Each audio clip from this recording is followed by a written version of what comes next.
तो बच्चों आज मैं आप लोगों को सिग्निफिकेंट ऑफ फिगर अर्थात मैं आपको सार्थक अंक बताना चाह रहा हूँ। तो जैसे कि मैंने बताया था कल आप लोगों का मैं बताया था ऑर्डर ऑफ मैग्नीट्यूड, फिर उसके आगे मैंने बताया था ऑर्डर ऑफ मैग्नीट्यूड के बाद में बताया था आप लोगों को ये ऑर्डर ऑफ मैग्नीट्यूड हुआ था और उसमें फिर आप मैं बताने जा रहा हूँ सार्थक अंक, ठीक है, जिसको हिंदी में बोलते हैं सार्थक अंक, जिसको बोलते हैं सिग्निफिकेंट ऑफ फिगर। चलिए देखिए सिग्निफिकेंट ऑफ फिगर कैसे फाइंड करते हैं। सिग्निफिकेंट ऑफ फिगर को होता क्या है, सार्थक अंक होता क्या है। देखिए जो भी हम लोग मेजर करते हैं, जो मेजर करने वाला जो स्केल होता है, जैसे मीटर स्केल है, या अगर आपका मीटर स्केल के अलावा आप लोग नाम कर सुने होंगे वाइनियर कैलिपर्स क्लास 9th में, फिर उसके बाद आप लोग सुने होंगे स्क्रू गेज, क्यों नाम सुने होंगे। लेकिन इसका मतलब क्या होगा, इसका मतलब होता है कि जो छोटे से छोटे डिस्टेंस को या किसी ऑब्जेक्ट के मेजरमेंट को अगर माप करना है, हमें फाइंड करना है, तो उसके लिए ये सब इंस्ट्रूमेंट यूज किए जाते हैं। अगर हम कहें कि मीटर स्केल से हम लोग इस डिस्टेंस को माप सकते हैं, क्या मीटर स्केल से इस डिस्टेंस को माप सकते हैं, या अगर हमें इतना सेंटीमीटर को मेजर करना है तो क्या यह मीटर स्केल मुझे सही स्केल बताएगा? नहीं। क्यों? क्योंकि मीटर स्केल पर आपका मिलीमीटर तक के हम शुद्ध माप सकते हैं, मतलब इसका जो लीस्ट काउंट जिसको बोलते हैं, जो लीस्ट काउंट होता है, लीस्ट काउंट जिसको हिंदी में बोलते हैं अल्पतमांक, ये होता है 0.01 सेंटीमीटर, ठीक। ये अलग अलग मतलब वाइनियर कैलिपर्स के लिए इसका लीस्ट काउंट अलग होता है। जैसे अभी हमने ये मीटर स्केल के लिए बताया, मीटर स्केल के लिए इतना होता है, फिर वाइनियर कैलिपर्स के लिए हम बात करेंगे तो वाइनियर कैलिपर्स के लिए 0.01 सेंटीमीटर होता है। फिर आपका स्क्रू गेज के लिए जो होता है, स्क्रू गेज के लिए आपका हो जाएगा 0.001 सेंटीमीटर। मतलब कहने का पर्पज है उसको समझिए। जो मीटर स्केल होता है, मीटर स्केल से हम लोग मिलीमीटर, जैसे यहाँ 1.5 मिलीमीटर है या सेंटीमीटर, 1.5 मिलीमीटर नहीं 1.5 सेंटीमीटर है, इसको माप सकते हैं। मतलब पॉइंट के 1 डिजिट के बाद तक के हम अंक को सेंटीमीटर में शुद्ध माप सकते हैं, किससे? मीटर स्केल से, ठीक। तो अभी इसको हम बताएंगे, इसका अलग से टॉपिक पढ़ाएंगे, तो हमें सिग्निफिकेंट ऑफ फिगर के बारे में जो चर्चा करना है उसके बारे में बताना चाह रहे हैं, ठीक है। तो जो सिग्निफिकेंट ऑफ फिगर है, सिग्निफिकेंट ऑफ फिगर का मतलब होगा कि किसी ऑब्जेक्ट के मेजरमेंट को, किसी ऑब्जेक्ट या किसी क्वांटिटीज के मेजरमेंट को सही रूप से मेजर करने का जो तरीका होता है, तो उसमें जितने डिजिट आते हैं वही हमारा सिग्निफिकेंट ऑफ फिगर कहलाता है, ठीक। तो अब देखिए सिग्निफिकेंट फाइंड करने के क्या क्या तरीके हैं।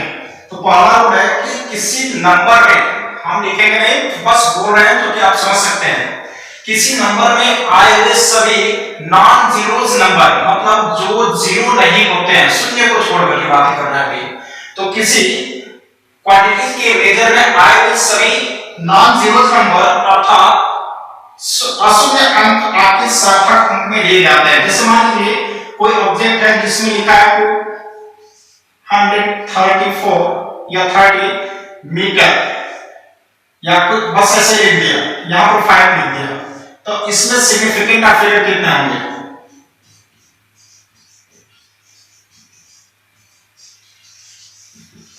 इसमें सिग्निफिकेंट ऑफ फिगर जो होंगे 1 2 3 4, मतलब ये किसी क्वांटिटीज के मेजरमेंट करने पर 2235 आया। तो इसका मतलब क्या हो गया कि इसमें जितने नॉन जीरोस नंबर है, टोटल हमारे नॉन जीरोस नंबर है, ये सब सिग्निफिकेंट ऑफ फिगर में काउंट किए जाते हैं, मतलब इसमें सिग्निफिकेंट ऑफ फिगर 4 होगा, ठीक। ये पहला रूल था। दूसरा रूल है कि किसी क्वांटिटीज के मेजरमेंट दो नॉन जीरोस नंबर के बीच में आए हुए जुड़े जीरो, दो नॉन जीरो नंबरों के बीच में आए हुए जीरो हमारे लिस्ट काउंट में लिए जाते हैं। जैसे देख लीजिए, जैसे हमने लिखा 9 0 3 5, तो इसमें सिग्निफिकेंट ऑफ फिगर कितने हो जाएंगे? इसमें भी सिग्निफिकेंट ऑफ फिगर 1 2 3 4। हमने बोला कि दो नॉन जीरो नंबरों के बीच में, देखिए यह भी नॉन जीरो है, यह भी नॉन जीरो, मतलब यह जीरो नहीं है, यह भी जीरो नहीं है, लेकिन इन दोनों नंबरों के बीच में अगर कोई जीरो अंक आता है, कोई जीरो डिजिट आती है या कोई जीरो आ गया, तो वो हमारा सिग्निफिकेंट ऑफ फिगर में काउंट किया जाएगा कि इसमें भी 4 हो जाएंगे। इसका एक और एग्जांपल लेते हैं, जैसे मान लीजिए हमने लिखा 40007, तो इसमें सिग्निफिकेंट ऑफ फिगर कितने होंगे? क्योंकि देखिए दो नॉन जीरो नंबर के बीच में जितने भी जीरो नंबर आते हैं सबको सिग्निफिकेंट ऑफ फिगर में काउंट किया जाता है। तो ये हो गया 5, 1 2 3 4 5, इसमें सिग्निफिकेंट ऑफ फिगर कितने हो जाएंगे? 5। अब देखिए तीसरा रूल, सिग्निफिकेंट ऑफ फिगर पर पॉइंट का कोई भी इफेक्ट नहीं पड़ता है। तो चलिए देखिए वो पॉइंट, मतलब हम पॉइंट काइंड हटा देंगे तो उससे सिग्निफिकेंट ऑफ फिगर पर कोई भी आपका इफेक्ट नहीं पड़ता है। जैसे हमने लिखा 3500.001 में सिग्निफिकेंट ऑफ फिगर, इसका सिग्निफिकेंट ऑफ फिगर कितना होगा, जिसको बोलते हैं सार्थक अंक कितने होंगे? तो ये हमारा देखिए रूल वही है, इस पॉइंट से हमें कोई मतलब नहीं, दो नॉन जीरो नंबर के बीच में आने वाले जीरो अंक भी क्या किए जाएंगे? सिग्निफिकेंट ऑफ फिगर में काउंट किए जाएंगे। तो 1 2 3 4 5, इसमें भी आपके कितने होंगे सिग्निफिकेंट ऑफ फिगर? 5। अगर इसी को हम इधर लगा दें, जैसे 3.96402, तो अब इसमें कितने सिग्निफिकेंट ऑफ फिगर हो जाएंगे? इसमें सिग्निफिकेंट ऑफ फिगर होंगे 1 2 3 4 5 6, मतलब इसमें भी आपके सिग्निफिकेंट ऑफ फिगर 6 हो जाएंगे। क्यों? क्योंकि इस पॉइंट से हमें नहीं मतलब, इस पॉइंट को हम यहां पर लगाए, चाहे यहां पर लगाए, चाहे यहां पर लगाए, चाहे यहां पर लगाए, कहीं पर भी लगाएंगे, लेकिन सिग्निफिकेंट ऑफ फिगर पर कोई इफेक्ट नहीं पड़ेगा। क्यों? क्योंकि पॉइंट से हमने बताया है कि उससे सिग्निफिकेंट ऑफ फिगर पर कोई प्रभाव नहीं पड़ता है। सिग्निफिकेंट ऑफ फिगर में जीरो और पॉइंट के बीच एक रिलेशन होता है जिसमें आपको पड़ेगा, देखिए जैसे अगर पॉइंट के बाद जितने भी जीरो नंबर होते हैं उसको भी काउंट नहीं किया जाता, जैसे 6 4 5 हो गया, तो इसमें सिग्निफिकेंट ऑफ फिगर कितने होंगे? इसमें सिग्निफिकेंट ऑफ फिगर 3 होंगे, क्योंकि ये देखिए हमने बोला था दो नॉन जीरो नंबर के बीच में आने वाले जीरो अंक आपके सिग्निफिकेंट ऑफ फिगर में काउंट किया जाता है, लेकिन इसमें सिग्निफिकेंट ऑफ फिगर काउंट करते समय हम देख रहे हैं क्या कि यहाँ पर हमारा नॉन जीरो नंबर नहीं है, ये जीरो है, तो यह जीरो है और ये हमारा नॉन जीरो है, तो इन दोनों के बीच में ये सब जीरो नंबर आए हुए क्या सिग्निफिकेंट ऑफ फिगर में काउंट किए जाएंगे? नहीं किए जाएंगे। क्यों? क्योंकि ये सभी जितने जीरो हैं किसी दो नॉन जीरो नंबर के बीच में नहीं आए हैं, इसलिए सिग्निफिकेंट ऑफ फिगर में सिर्फ यही तीन होंगे, ये तीनों नहीं होंगे, ये तीनों होंगे, तो इसमें सिग्निफिकेंट ऑफ फिगर 3 होगा। और भी देख लेते हैं, किसी नंबर के बाद राइट साइड में जितने जीरो आते हैं वो सिग्निफिकेंट ऑफ फिगर में काउंट किए जाते हैं। जैसे हमने लिखा 500, तो ये सिग्निफिकेंट ऑफ फिगर में काउंट किए जाएंगे, इसमें कितने सिग्निफिकेंट ऑफ फिगर हो जाएंगे? 4। देखिए 1 2 3 4, तो ये हमारे जो होंगे 4, इसमें सिग्निफिकेंट ऑफ फिगर होता है। अब हम बात करते हैं, देखिए अगर कोई नंबर स्टैंडर्ड फॉर्म में लिखा हो, स्टैंडर्ड फॉर्म में लिखने का मतलब बता रखा था कि जो 10 के पावर पर लिखा हो, तो कोई अगर नंबर 10 के पावर पर लिखा होता है तो उसके 10 के पावर से कोई वास्ता नहीं होता है, मतलब कोई रिलेशन नहीं, उसके कोएफिशिएंट में आए हुए डिजिट ही आपके सिग्निफिकेंट ऑफ फिगर में काउंट किए जाते हैं। मतलब हमारे कहने का जो पर्पस है उसको समझिए, जैसे हमने लिखा 4.94 into 10 to power 8 में सिग्निफिकेंट ऑफ फिगर कितने होंगे? इसमें सिग्निफिकेंट ऑफ फिगर में सिर्फ हम इन नंबरों की चर्चा करेंगे, इससे हमारा कोई मतलब नहीं बनता। तो यहां से हमारा 1 2 3, मतलब इसमें सिग्निफिकेंट ऑफ फिगर 3 होगा। थोड़ा सा इसके ऊपर और चर्चा करेंगे। सिग्निफिकेंट ऑफ फिगर का अंतिम रूल है क्या? किसी, ये तो हमने इसमें बताया कि सभी जीरो को काउंट किया जाता है, अगर हम इसके बाद कोई डिजिट लिख देते हैं, जैसे हमने लिखा 5000 या 4000 या 400 मीटर में कितने सिग्निफिकेंट फिगर होंगे, में सिग्निफिकेंट फिगर,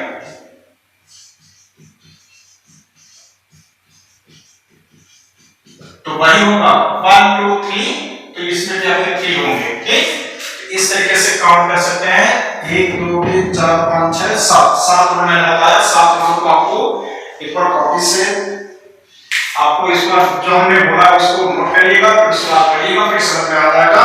अब मेरा टॉपिक होगा लिस्ट काउंट।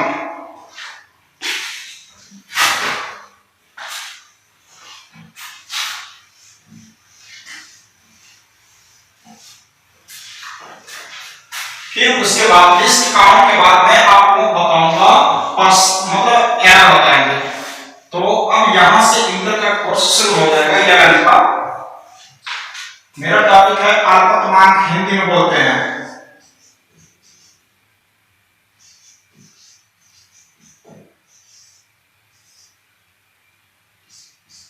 इसको इंग्लिश में बोलते हैं लिस्ट काउंट।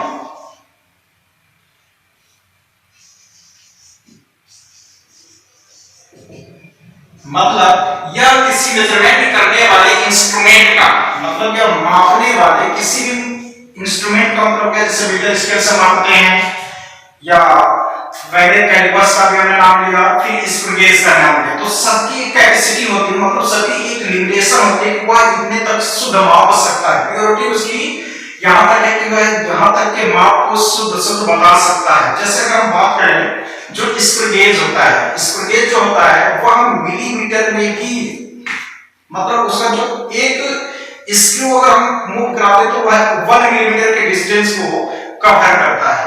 ठीक, अब हम बताएंगे वो सब लैब में दिखाया जाएगा। तो पहले हम यहाँ पर आपको ऐसे बताते हैं अल्पतमांक क्या होता है। मतलब किसी संख्या या किसी क्वांटिटी या किसी वस्तु के जो हम माप करते हैं, किसी मेजरमेंट इंस्ट्रूमेंट के माध्यम से मेजर करने वाले किसी, अगर हम इंस्ट्रूमेंट से किसी क्वांटिटीज के अगर माप लेते हैं तो उस कंडीशन में जितना हम शुद्धता माप सकते हैं, मतलब जितना सही हम लोग मेजर कर सकते हैं, वह उसका लिस्ट काउंट कहलाता है। ठीक है, तो जैसे देखिए अगर हम मीटर स्केल की जैसे बात करें तो मीटर स्केल में हम लोग मिलीमीटर तक को सही माप सकते हैं। जैसे मान लीजिए 1 मीटर स्केल हम बना रहे हैं यहाँ पर,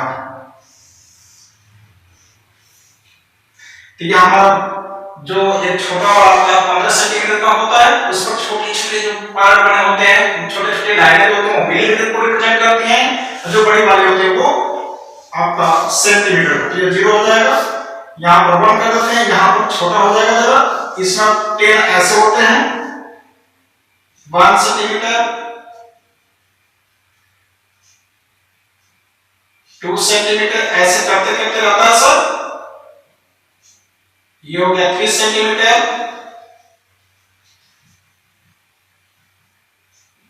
4 5, ऐसे करना जितना भी है। ठीक, खाली समझना है आपको, समझने की, फिर उसके बाद हम बाद में कर लेंगे। तो अगर हमें इसमें 4.3 सेंटीमीटर को अगर मेजर करना है तो हम तो सही से माप सकते हैं। मतलब पॉइंट को 1 डिजिट तक, देखिए 4 ये हो गया, 1 2 3 यहां तक चले जाएंगे, तो ये हमारा 4.3 हो गया। क्या हो गया ये 4.3। अगर हम ये कहें कि 4.35 को मेजर करना है, क्या हम माप सकते हैं, इसको मेजर कर सकते हैं इस मीटर स्केल से? नहीं कर सकते। क्यों? क्योंकि मीटर स्केल का जो लिस्ट काउंट होती है, मतलब जो इसकी कैपेसिटी होती है मेजर करने की, वह सिर्फ इसकी कैपेसिटी है 0.1 सेंटीमीटर की क्वांटिटीज को माप सकता है, मेजर को माप सकता है, मतलब किसी मेजरमेंट को माप सकता है। मेरे कहने का पर्पस ये है कि जब मिलीमीटर तक शुद्धता माप सकता है, ठीक है, वो भी प्योर मिलीमीटर तक। और इसको अगर हम मोटे तौर पर कहेंगे तो यह दशमलव के एक पॉइंट के 1 डिजिट तक प्योरिटी के हिसाब से, मतलब वो शुद्धता माप सकता है मीटर स्केल। जैसे देखिए 4.3 को अगर रिप्रेजेंट कर लेंगे, 4.35 है, मतलब 4.4, यह नंबर कहां पर आएगा? 4.4 और 4.3 के बीच में आएगा। तो इसको हम कहां पर दिखाएंगे? उसमें करेंगे तो वही हमारा एरर हो जाएगा। एरर का मतलब क्या? गलतियां कर बैठेंगे हमारा सही नहीं माप होगा। मतलब मीटर स्केल इस मेजरमेंट को मापने में असमर्थ होगा जिसको हम लोग इस पर सही से माप नहीं सकते। तो वही हमारा लिस्ट काउंट मीटर स्केल का क्या होता है, 0.1 होता है, 0.1 सेंटीमीटर होता है मीटर स्केल का। मीटर स्केल का अल्पतमांक मतलब लिस्ट काउंट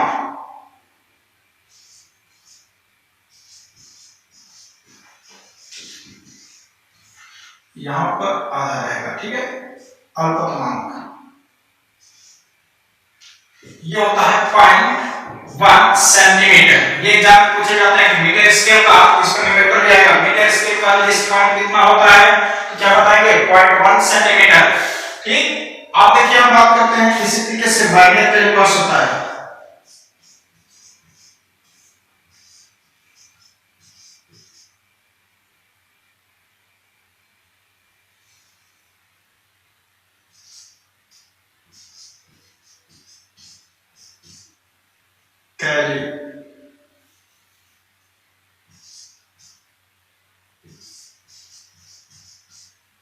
पहले कैलिपर्स का जो लिस्ट काउंट होता है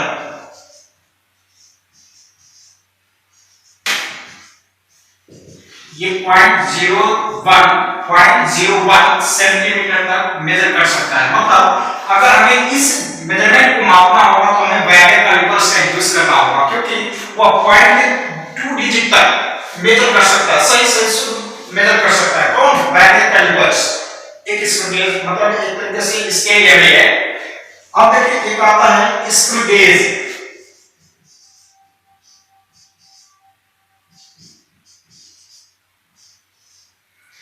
स्क्रू गेज का जो लिस्ट काउंट होता है, ये स्क्रू गेज जो स्केल होता है उसका जो लिस्ट काउंट होगा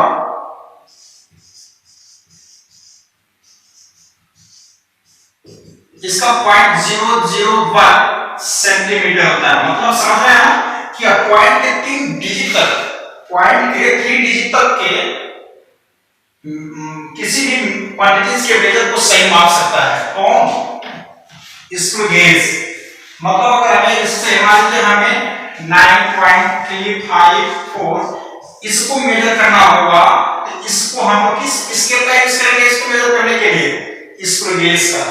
अगर ऐसे कोई अगर क्वांटिटीज होगा तो पॉइंट के 2 डिजिट तक अगर हमें प्योर रूप से शुद्धतम रूप से अगर माप करना है तो हमें बाइनरी कैलिपर्स का यूज करना होगा। क्योंकि देखिए इसमें पॉइंट के बाद 2 डिजिट आ रहा है, इसमें पॉइंट के बाद 3 डिजिट आ रहा है, तो पॉइंट के 3 डिजिट तक ये शुद्ध मापने के लिए हमें स्केल का यूज करना होगा, और पॉइंट के 2 डिजिट के बाद तक शुद्धतम मापने के लिए हमें बाइनरी कैलिपर्स का यूज करना होगा, और पॉइंट के 1 डिजिट तक अगर हमें बढ़िया से शुद्धतम मापना है तो उसके लिए हमें मीटर स्केल का यूज करना पड़ता है, जो आपका यह इसके लिस्ट काउंट को रिप्रेजेंट करता है। और यह जो लिस्ट काउंट है यह किसी भी ऑब्जेक्ट के शुद्धतम माप को रिप्रेजेंट करने का एक तरीका होता है, ठीक है। तो चलिए आपका ये क्लास 11 का पूरी टॉपिक का इसके लिए बहुत है, फिर इसके बाद हम बताएंगे आपको एरर, ठीक।